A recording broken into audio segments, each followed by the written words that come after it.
Hey guys, and welcome to Vancouver Island Bushcraft.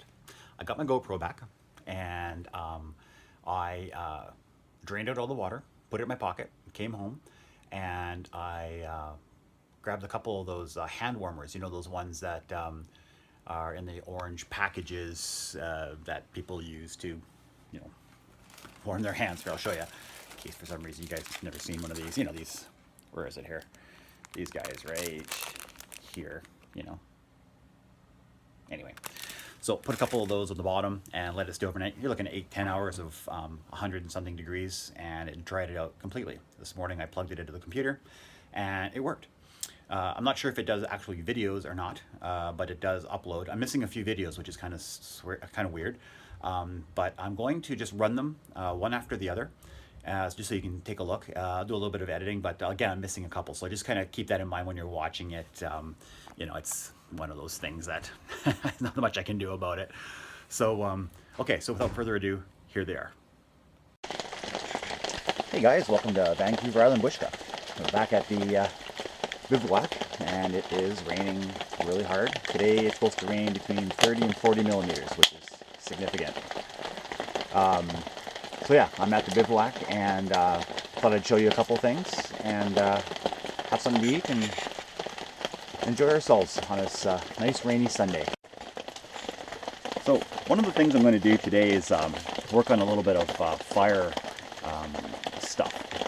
Last time I was here, we had the fire going. It was struggling, and I got the fire right beside me right now, and it's in the same condition as the last time.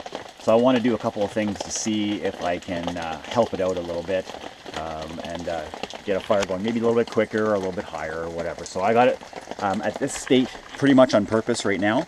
It's smoldering. It's if I blow on it, some flame will come up, and we're going to see what we can do to help out this fire, maybe using some fire starter stuff, and see if we can boost it to get it going with the humidity and stuff. So that's what we're going to do. There's one thing I want to show you. I'm going to put you down right here.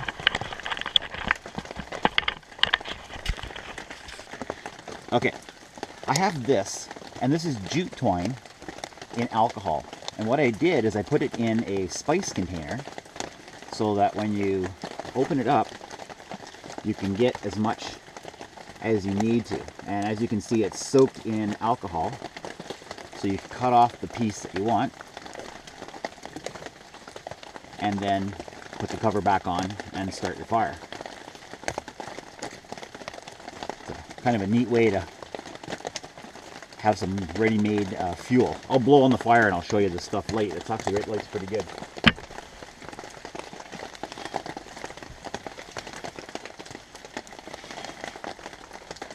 All right.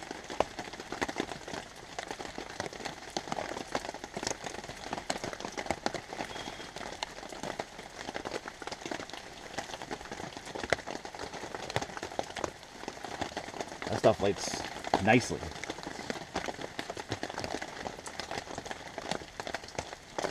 So a nice easy way to get a fire going. As you can see, it lights for a fairly long time as well. That's one way to get her going so that it's not too hard to start it up. And you can use as much of this stuff as you want to as well, so that's kind of interesting. I was wondering as well, so you got the fire, it's kind of smoldering and stuff. If the flames started pretty good, what if we took one of these candles here, took it out of the metal sheath and put it on top of the fire, and as the wax dripped down, the fire would become pretty intense. So I'm going to build up the fire a little bit, and I'm going to try this out. All right, we got some flames. Let's put the candle on top here. I just got it right on top like this, and the heat should start it to melt. And that should create a fair amount of flame. Let's see what happens.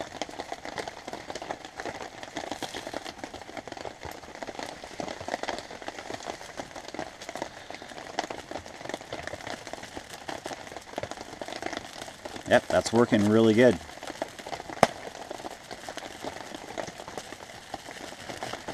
Look at that. So a lot of people say, to start a fire with the candle and then, put the wood on top. But this seems to work pretty good, putting the candle on top after the flames are going a little bit. We'll see if it actually flames up or not. It's looking pretty good so far.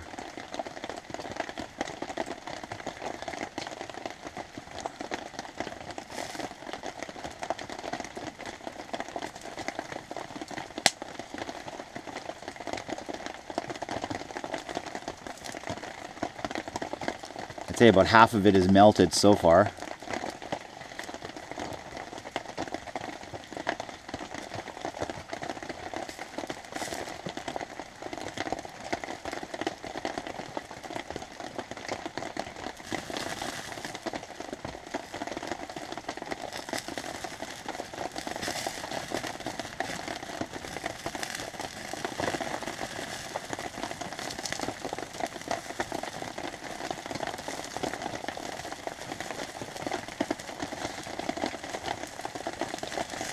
Well, that seems to work pretty darn good.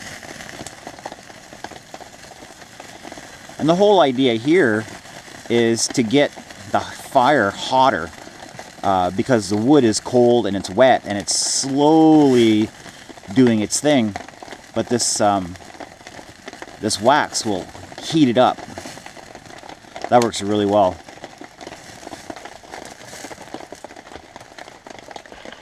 Okay, so putting a candle on top, and the thing is you can buy 50 of these at the dollar store for $1. So I put one on there.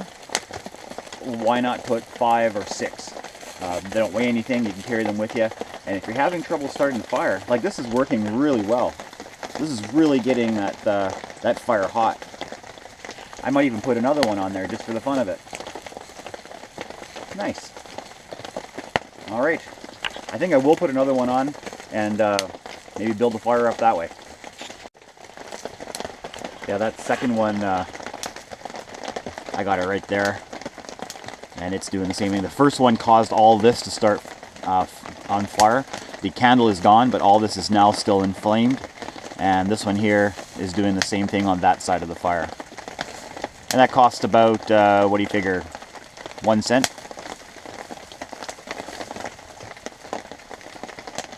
Yeah, that's working really good. All right, the fire is going good. Just wanted to show you guys how well this this bivouac vents. Notice I got the fire over there and not down here. I just wanted it close so I can just sit down and relax. But yeah, the bivouac vents the smoke really nicely, rather nicely, without any problems. The candles, they worked really good. They got that fire going like it was nothing. So I think I'm going to start using that from now on, and maybe start it with those the jute twine. Turn you around with the jute twine and the alcohol. That worked really good too. All right, I'm going to have something to eat. I was going to have something to eat, but in my haste, I didn't pack anything to eat. So I guess I'm not eating. Okay, well, I'm going to make this a little bit of a shorter trip then, because, you know, I want to have some food. So I think I'll have this wonderful fire go down a little bit, and then I guess maybe take off. It's really nice out here. The rain is just such a wonderful sound on the tarp, and it's just nice, relaxing, and not doing anything. I've been here since about, I guess, 8 o'clock, somewhere around there. Actually, I got to the bivouac at 9. My truck slid into the side of the road when I parked, and I had to get BCAA to pull it out. It actually dented my truck, so it took a little bit to get here. But yeah, I think I'll sit here, enjoy the fire. I'm glad I was able to show you a couple of really cool things about starting these really, really difficult fires. You'll notice also I have a really high level of wood, and it's not so much that I want a high fire, it's just that all this wood here is literally wet. So I'm drying this wood as the fire is going. So I'm nice and warm, it's a nice warm fire, and all this wood is just being dried. And by the time it's necessary to have the wood, this wood will be dry, go down, and burn. That's working out really well as well. All right, guys, I guess I'll just call it a day. I'll let this burn. I'll probably be here for another half an hour or so, and then walk on out. And I'll talk to you next time on Vancouver Island Bushcraft.